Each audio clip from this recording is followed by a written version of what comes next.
What a blessing to be here. Denver, Colorado, on the move. Colorado inclusive economy. Oh, what an honor. Oh, there's just such a sweet spirit in this place. Can you feel it? When I walked in and my dear sisters, Justine and Christine, was just so kind, I said, there's something about this crowd. And then when I had a chance to meet the visionary and courageous leader, ooh, Sister Helen Young Hayes.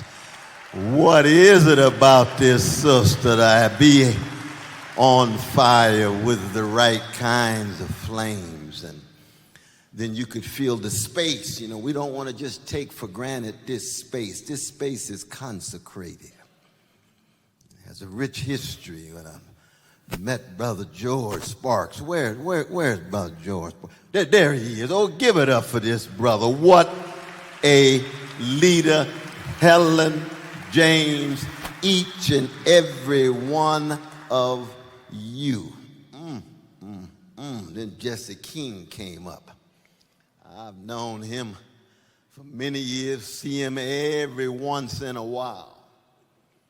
But you know, it's a beautiful thing when you see folks of longevity and integrity at the same time. And that's what I think you all are all about. That I wish I were able to come every year, just to be able to get re-inspired, because we live in such grim times and very dim moments in our culture, in our society. And so I first want to say to you that your commitment, not just the inclusiveness, not just the diversity, not just the equity, no. I like those terms, but they're still a little bit too deodorized. I like to keep it funky, you know. And it's a commitment to caring for people, wanting to treat people right, to fairness.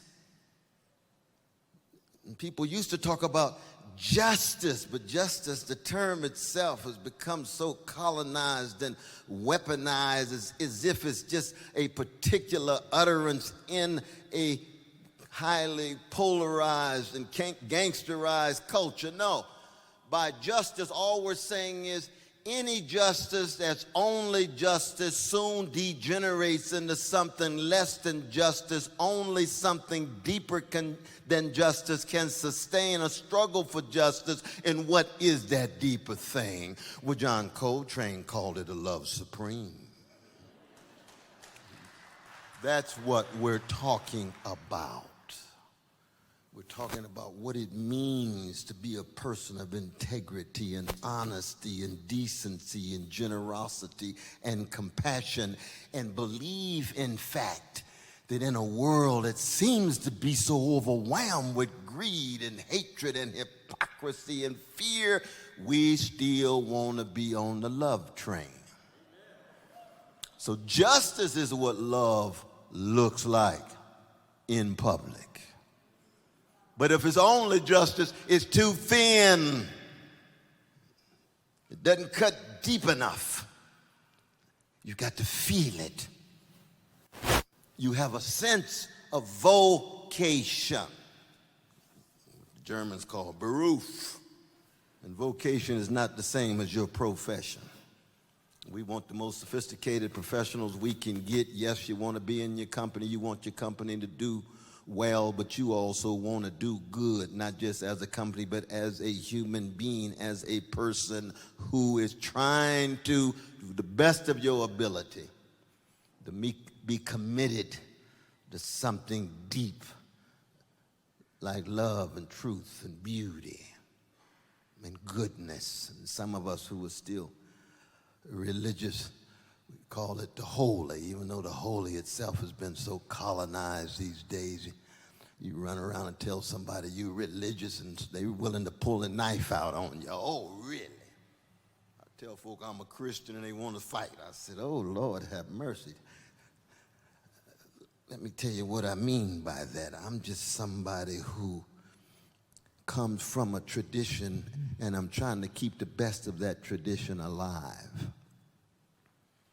And so anytime you talk about diversity and equity and inclusion, we begin with ourselves. No name calling and finger pointing and demonizing. No.